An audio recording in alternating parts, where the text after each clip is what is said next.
and gravity whatever land ready sir.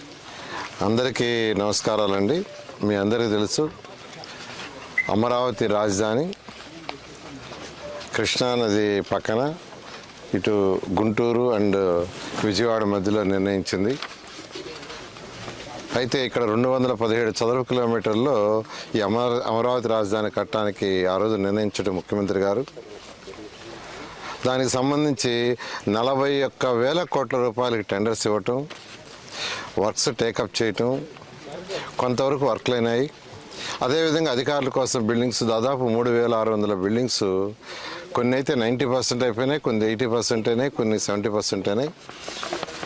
అయితే గత ప్రభుత్వం 3 ముక్కలు ఆటాడుతూ దాన్ని యాక్చువల్గా నిర్మాణం చేసింది.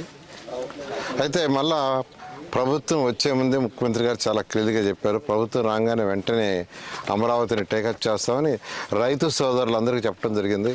అంటే ఇక్కడ రైతు సోదరులు కేవలం 58 రోజుల్లో 58 డేస్లో వాళ్ళు 34,000 ఎకరాలు ల్యాండ్ ఇచ్చారు. ఇక్కడ మా ముఖ్యమంత్రి గారి మీద నమ్మకంతో.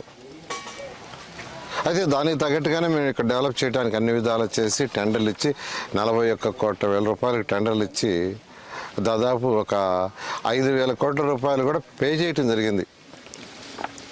అయితే ఈ నేపథ్యంలో అమరావతి క్యాపిటల్ సిటీ అనేది ప్రపంచంలో టాప్ 5 సిటీస్లో ఒకటి చేయాలని ఆ రోజు ముఖ్యమంత్రి గారికి మాకు నిర్దేశించారు.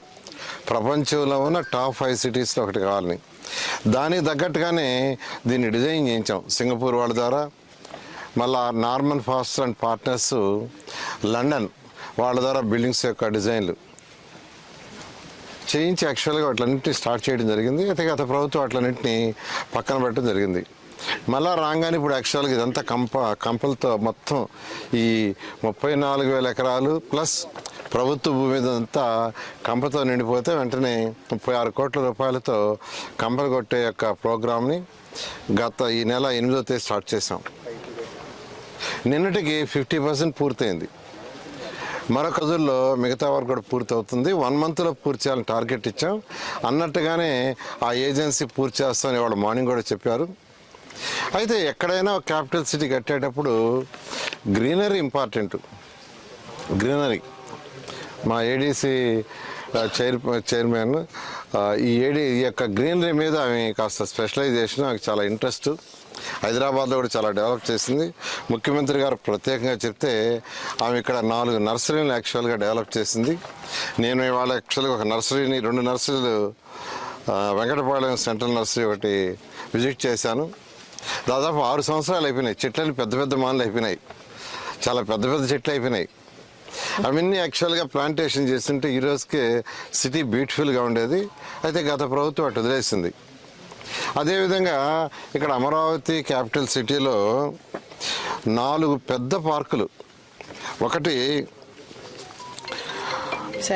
శాఖమూరు సెంట్రల్ పార్క్ అంటాం. అంటే ఈ మొత్తానికి సెంట్రల్గా ఒక పెద్ద పార్కు 300 ఎకరాల డిజైన్ చేసాం. దాంట్లోనే 50 ఎకరాలు ఒక రిజర్వాయర్ ఉంటుంది. దాంట్లో బోటింగ్ గీటింగ్ అన్నీ ఉండేట్టుగా చేసాం.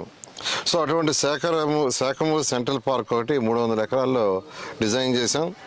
దాంట్లో డిఫరెంట్ యాక్టివిటీస్ ఉండేటట్టుగా టెండర్లు ఇచ్చి ఏజెన్సీస్ కూడా ఇచ్చాం. వాళ్ళు ఇలా యాక్చువల్గా వర్క్ని కొంత స్టార్ట్ చేశారు. అయితే గత 5 సంవత్సరాల్లో గత ప్రభుత్వం వదిలేయటం వల్ల అది డెవలప్మెంట్ లేకుండా పోయింది. అదేవిధంగా తీసుకుంటే అనంతపురం రీజనల్ పార్క్ అది 35 ఎకరాలు. అదేవిధంగా మల్కాపురం పార్క్ తీసుకుంటే 21 ఎకరాలు. ఇవి కాకుండా రిజర్వాయర్స్, ఒకటి Sakhamuru reservoir 50 acres water pond. అదేవిధంగా మనకు నీరుకొండది వచ్చి 500 ఎకరాలు. 500 ఎకరాల్లో దాన్ని వాటర్ లేక్, ఒక మంచి లేక్ చేసి బోటింగ్ గీటింగ్ అంతా చేసి చేయటం జరుగుతుంది. అట్లా కృష్ణాయపాలెం రిజర్వాయర్ ఒకటి. Greenery and blue both. అంటే ఉత్తర రోడ్లు వేయటం, బిల్డింగ్లు కట్టడమే కాదు, ఇక్కడ ఎన్విరాన్మెంట్ చక్కగా చల్లబడాలంటే గ్రీనరీగా చెట్లు ఉండాలి. అదేవిధంగా పిల్లలకి యాక్టివిటీ ఉండడానికి పార్కులు ఉంటాయి. ఆ పైన చేసింది బఫరు, ఇటుపక్క అటుపక్క 20 నుంచి 30 మీటర్లు బఫర్ వస్తుంది. అక్కడ కూడా ట్రీ ప్లాంటేషన్స్, గార్డెనింగ్ డెవలప్ చేయటం జరుగుతుంది. అలా అమరావతి క్యాపిటల్ సిటీలో బిల్డింగ్స్ కట్టడం, రోడ్లు వేయటమే కాదు, మంచి ఎన్విరాన్మెంట్ ఉండాలా, క్లైమేట్ కూడా దాని యొక్క వాతావరణం కూడా యాక్చువల్గా సరిగా ఉండాలి, హాట్నెస్ తగ్గాలి, ఆక్సిజన్ బాగా పెరగాలి. వీటన్నిటిలో దృష్టిలో పెట్టుకొని గ్రీనరీ, బ్లూ ఈ రెండింటి డెవలప్ చేయడంలో ఈ యొక్క పార్కులు కానీ లేదా ఈ యొక్క కెనాల్స్కి బోత్ సైడ్ డెవలప్ చేయటం కానీ, అదేవిధంగా పాండ్స్ ఏదైతే రిజర్వాయర్స్ ఇవన్నీ కూడా డెవలప్ చేయడం జరిగింది. ఇవాళ నేను విజిట్ చేశాను. ఇవాళ యాక్చువల్గా మేడం గారికి యాక్చువల్గా ఆదేశించాను ఇవన్నీ కూడా 6 నెలల్లో పూర్తి చేయమని. 6 months ఏదైతే అంటే ఈ యొక్క పార్కులు 4 పార్కులు 6 నెలల్లో పూర్తి చేయండి. మిగతా వాటికి కొండవీటి వాక్కి, పాలవాక్కి, గ్రావిటీ కెనాల్కి, రిజర్వాయర్లకి వాటి యొక్క ఎస్టిమేషన్ చేయమన్నాను. వాటికి కూడా టైం బౌండెడ్గా తీసుకొని ఇప్పుడు లోపల చేయటం కూడా జరుగుతుంది. ఈ పార్కులు మాత్రం 6 నెలల్లో పూర్తి చేయడం జరుగుతుంది. ఇప్పుడు అమరావతి ఉంటాయండి యాక్చువల్గా. దానికి యాక్చువల్గా ఏంటంటే అంటే కొన్ని ఐటమ్స్కి ఎస్ఆర్ఆర్ రేట్లు ఉండవు. 5 ఏళ్ళు అయిపోయింది. 5 ఏళ్ళు ఏమి దాదాపు 5.5 సంవత్సరం కావచ్చింది. అందువల్ల ఏంటంటే వాడు ఈ టెండర్లన్నీ ఎంతవరకు చేశారో అంతవరకు క్లోజ్ చేస్తున్నాం. రోడ్లు కానీ బిల్డింగ్స్ కానీ ప్రజెంట్ అప్పుడు ఆ రోజు వాళ్ళు చేసిన వర్క్కి క్లోజ్ చేస్తున్నాం. మళ్ళీ అన్నిటికీ రీటెండర్ పిలుస్తున్నాం. డేట్ ఎప్పటి నుంచి ప్రారంభమవుతాయి? అంటే యాక్చువల్గా ఇవన్నీ మన ఐఐటి వాళ్ళకి ఇచ్చున్నాం. అవన్నీ కూడా ఫస్ట్ వీక్ లోపల రిపోర్ట్స్ వస్తాయి. రిపోర్ట్స్ వచ్చిన తర్వాత కమిటీ కూర్చొని డిసైడ్ చేసి ఇమీడియట్గా దానికి సంబంధించిన టెండర్లు ఎస్టిమేట్ చేయటం ఇవన్నీ చేయడానికి మరొక 1.5 months 2 months పడుతుందండి. ఫస్ట్ కమిటీలు కూర్చోవాలా, కమిటీలు డిసైడ్ చేయాలా, దెన్ అథారిటీలో పెట్టాలా, అథారిటీ అయిన తర్వాత క్యాబినెట్లో పెట్టాలా. ఈ అప్రూవ్ తీసుకున్న తర్వాత ముందుకు పోవటానికి మొత్తానికి అందుకనే డిసెంబర్ అన్నాం. ఇప్పుడు మనం వచ్చి ఆగస్టులో ఉన్నాం. 24 ఆగస్ట్ అయిపోయింది అనుకుంటే September, October, November and December నెలలో ఎప్పటి నుంచి అయినా వర్క్ స్టార్ట్ చేసేది జరుగుతుంది. సార్ ఎస్టిమేషన్ ఎంత, టోటల్ ఎంత? యాక్చువల్గా 41 కోట్లకి టెండర్స్ ఇచ్చామండి.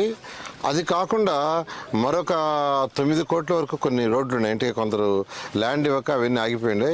అది సుమారుగా 50,000 కోట్లు. అప్పుడు అది ఇప్పుడు ఎస్టిమేషన్ వేస్తే ఎంత అవుతుందో వాళ్ళు అధికారులు ఇచ్చిన తర్వాత మీకు తెలియజేయడం జరుగుతుంది. యాక్చువల్గా ఇక్కడ అంబేద్కర్ స్టాచ్యూ పెట్టాలని అంతా చేసి టెండర్లు ఇచ్చి వాళ్ళు కొద్ది వర్క్ కూడా స్టార్ట్ చేశారనుకుంటానండి. దాన్ని యాక్చువల్గా మళ్ళా క్యాబినెట్లో పెట్టి డిస్కస్ చేసి ముఖ్యమంత్రి గారి యొక్క డైరెక్షన్ ప్రకారం ముందుకు పోవడం జరుగుతుంది. ఓకే.